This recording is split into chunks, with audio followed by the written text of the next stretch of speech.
चलिए अब देखते हैं क्वेश्चन नंबर 3 हम लोग एक्सरसाइज 10.2 का। ओके, तो if tangent P A and P B from point P, तो फिगर बनाना पड़ेगा आपको कि पी ए और पी बी यहाँ टेंजेंट हैं पी पॉइंट से। ओके, पी पॉइंट से दो टेंजेंट आपने खींच लिए टू अ सर्कल, सर्कल पर विद सेंटर ओ, सर्कल का सेंटर क्या है आपका, ओ है यहाँ पर। Okay, are inclined to each other an angle of 80 degree, और यह एंगल कितना बना आपका इसका 80 डिग्री एंगल बना यहाँ पर। ओके, उसके बाद में आपको पी ओ ए निकालना है, तो पी ओ ए मतलब आपको ये वाला एंगल निकालना है। तो अभी हम लोगों ने पीछे सीखा था पिछले वाले क्वेश्चन में दो तरीके, एक होता है हमारा ऑब्जेक्टिव तरीका और एक होता है हमारा लेंथी वाला तरीका, मतलब जैसे एग्जाम में करना है आपको, थ्योरी क्वेश्चन आता है ना तब आपको करना है उसी तरीके से। चलिए देखते हैं क्वेश्चन को। आपको पता है ये भी 90 डिग्री होगा, आपको पता होना चाहिए ये भी 90 डिग्री होगा। क्यों होगा, क्योंकि रेडियस जब टेंजेंट पर परपेंडिकुलर डालता है तो वो 90 डिग्री होता है। ये थ्योरम 10.1 का स्टेटमेंट है। ओके, तो ये भी 90, ये भी 90 और ये 80। आप इन तीनों को जोड़ लीजिए पहले तो, और 360 में से माइनस करा दीजिए। ठीक है, तो जोड़ते हैं। चलिए ध्यान से रफ वर्क में देखिए, इस छोटे से बॉक्स में इसका आंसर ले आएंगे हम लोग। ठीक है, कैसे लाएंगे देखिए, 90 + 90 180, 180 + 80 करेंगे तो कितना आ जाएगा आपका, 180 + 80 करेंगे तो आ जाएगा आपका 260। कितना आ जाएगा 260। और मैंने बताया आपको इसको को हटाना किस में से, आपको 360 में से, तो 360 में से आप घटा लोगे तो कितना आ जाएगा आपके पास में, ओनली 100। ओके, ये 100 आ गया हमारा, तो ये वाला एंगल पूरा कितना आएगा 100, और ये आधा एंगल है तो 100 का आधा कितना होता है बच्चा, 50। तो इसका आंसर क्या आ जाएगा आपका 50। आप फ़ौरन से 50 ऑप्शन देख के टिक करके एग्जाम में आ जाएंगे और अपना टाइम को सेव कर लेंगे। अगर आपने ये तरीका नहीं सीखा तो फिर आप इसी क्वेश्चन में लगे रहेंगे और बाकी बच्चे और क्वेश्चंस को सॉल्व करके बैठ जाएंगे। ओके, टाइम कम होता है बोर्ड्स में तो आपको अच्छे से मेहनत करनी है इसमें। फिर सिखाते हैं आपको, देखिए तो पी ए ओ बी ये एक हमारा क्वाड्रिलेटरल होता है। ये एंगल आपके 90 डिग्री होते हैं, ये वाला एंगल 80 डिग्री है। जब इन तीनों को हम जोड़ेंगे तो कितना आ जाएगा आपका 260। और angle sum property of quadrilateral क्या होता है, चारों एंगल का सम, मतलब angle A, angle P, angle B, angle O का सम 360 होता है पूरा आपका ये। जब इनको 360 में से माइनस करेंगे तो 100 आ गया हमारे पास में। और प्रीवियस क्वेश्चन हमसे पूरा एंगल पूछा गया था ये वाला, तो हम लोगों ने 100 टिक करा था। लेकिन यहाँ पूछा गया हमसे पी ओ ए, मतलब इसका आधा एंगल, और आधा एंगल क्या होगा, 100 का आधा कर दीजिए 50 हो जाएगा। इस तरीके से हम लोगों ने करा। अब देखते हैं इसका पूरा वाला मेथड। ओके, तो उसमें क्या करना है, सबसे पहले तो गिवन लिख लेंगे हम लोग। क्या लिखेंगे गिवन में, P A and P B. P A and P B क्या है हमारे पास में, are two tangents, are the two tangents. ये हमारे पास क्या है, दो टेंजेंट्स दे रखे हैं। ओके, उसके बाद वही लिख देंगे जो पिछले का था, ओ ए परपेंडिकुलर, ओ ए परपेंडिकुलर किस पे, ए पी पर है, एंड ओ बी परपेंडिकुलर किस पे है आपका, पी बी पर है। और ब्रैकेट में क्या लिखते हैं, पूरा थ्योरम 10.1 का स्टेटमेंट। तो क्या लिखते हैं, रेडियस, बस हम इतना ही लिखते हैं, आगे फिर हम क्या कर देते हैं बच्चों, डॉट डॉट डॉट डॉट। ठीक है, ये आप क्वेश्चन नंबर फर्स्ट मैंने पूरा लिख रखा है, आप उसे देख के यहाँ पे स्टूडेंट्स का नोट डाउन कर सकते हैं। ओके, अब परपेंडिकुलर हो गया तो ये 90 डिग्री हो गया आपके। ठीक है, तो लिख सकते हैं यहाँ पर हम लोग 90 डिग्री हो गए, लिख सकते हैं चाहे तो इसे लिख दीजिए, angle O A P 90 degree हो गया हमारे पास में, and angle O B P भी कितना हो गया हमारे पास में 90 डिग्री।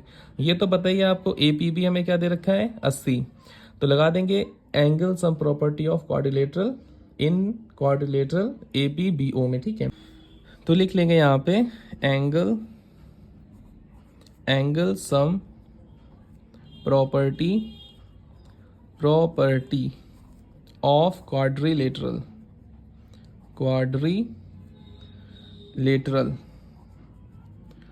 तो दोबारा से फिगर यहाँ बना सकते हैं इसका हम लोग, रफ वाला जल्दी से। ये हमारे पास इस तरीके से दो रेडियस दे रखी थी, और ये ओ था, ये ए था, ये पी था, और ये बी था आपका।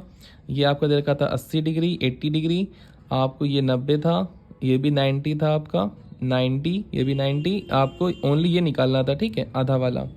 तो हम लोग क्या लिखेंगे यहाँ पे, ओ ए पी, तो angle O A P plus angle O B P, angle O B P plus angle A P B, angle A P B plus angle A ओ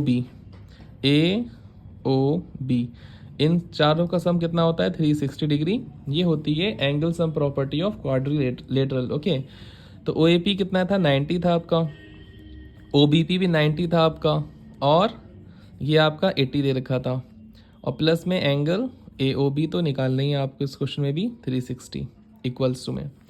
इनका सम करके दिखाया था मैंने, कितना आया था शॉर्ट ट्रिक में आपको 260। ओके, शॉर्ट ट्रिक ज़्यादा फॉलो करिएगा आप लोग, क्योंकि एग्ज़ाम में वही कर सकते हो आप। ओके, 360 ठीक है, और एंगल ए ओ बी कितना आ गया हमारे पास में 360 माइनस 260, मतलब 100 आ गया आपका। अब बच्चे क्या करेंगे, यहाँ पे गलती बता आपको क्या करेंगे, वो डायरेक्ट लिख देंगे एंगल ए ओ बी का आधा क्या होगा angle A O P, but वो गलत हो जाएगा आपका। आप अपनी तरफ से नहीं कह सकते हो। अगर लिखा होता बाइसेक्टर है ये, O P is a bisector, तब तो आप लिख सकते थे, क्योंकि बाइसेक्टर बीच में से काटता है बिल्कुल। लेकिन यहाँ पे क्वेश्चन में ऐसा कुछ भी नहीं दे रखा है आपको, तो आपको क्या करना पड़ेगा इसके लिए, इस ऊपर वाले ट्राइंगल में और नीचे वाले ट्राइंगल में आपको कॉन्ग्रुएंसी प्रूफ करनी पड़ेगी। ठीक है, क्या करनी पड़ेगी, कॉन्ग्रुएंसी प्रूफ। उसके बाद आप जो है सिमिलैरिटी क्राइटेरिया से, उसके बाद आप CPCT की हेल्प से आप इसको बराबर लिख सकते हो। ओके, वो देखते हैं हम लोग जल्दी से। अब तो अब कॉन्ग्रुएंसी प्रूफ करनी है आपको, तो फिर दोबारा से फिगर बना लेते हैं हम लोग। एक तिबारा से फिगर, ये बन गया हमारा थर्ड टाइम फिगर। ठीक है, रफली फिगर बना रहे हैं, आप लोग अच्छा सा बना सकते हो उसे। ये एंगल है, और ये ए एंगल, और ये बी, और ये वाला आपका एंगल कौन सा है, ओ एंगल। ठीक है, इसके बाद क्या करेंगे हम लोग, ये तो आपको 80 एंगल दे रखा है, और ये दे रखा है आपको 90 एंगल। ओके, और ये वाला भी एंगल कौन सा है 90 डिग्री। और इसमें हम लोगों ने ये पूरा एंगल निकाला था 100, पहले उससे कोई मतलब नहीं है। अब यहाँ पे आपको इसमें करनी है कॉन्ग्रुएंसी प्रूफ। तो in triangle O A P and triangle O B P, अब क्या करना है इसमें आपको कॉन्ग्रुएंसी प्रूफ। तो angle O A P is equals to कितना हो जाएगा एंगल ओ बी पी, और ये कैसे प्रूफ हुआ आपका, बोथ 90 डिग्री, बोथ 90 डिग्री। और इसमें क्या लिख सकते हैं हम लोग, और इसमें कॉमन लाइन क्या है OP, तो OP इज इक्वल्स टू क्या हो जाएगा OP। ये कैसे हुआ आपका कॉमन लाइन, ये इन दोनों ट्रायंगल में क्या है कॉमन है। तो यहाँ पे OA बराबर क्या हो जाएगा आपका OB के, कैसे हो जाएगा ये, रेडियाई ऑफ सेम सर्कल। जो रेडियस होती हैं सर्कल की वो कैसी होती हैं, रेडियस ऑफ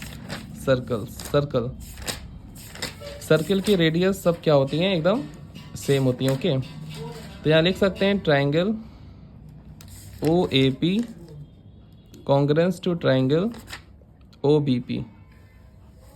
तीन बातें प्रूफ करनी होती हैं आपको इसमें, ये फर्स्ट बात हो गई, ये दूसरी और ये तीसरी, और यहाँ पे हुआ बाई RHS।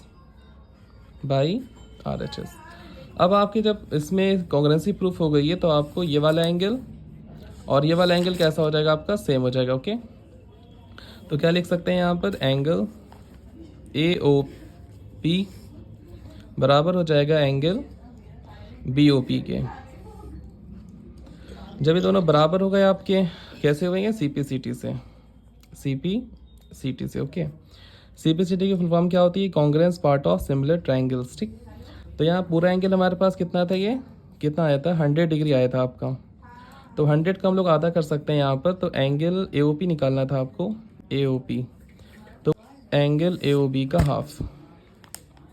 का हाफ, डायरेक्ट इसको नहीं लिख सकते थे आप वहाँ पर, पहले आपको कॉन्ग्रुएंसी प्रूफ करनी होगी, बाद में आप इसे इस तरीके से लिखेंगे। ओके, तो 100/2 कितना हो जाएगा आपका 50। तो ये देखा आपने कि शॉर्ट ट्रिक मेथड कैसा होता है और लॉन्ग ट्रिक मेथड कैसा होता है, तो दिख रहा होगा आपको साफ साफ इसमें।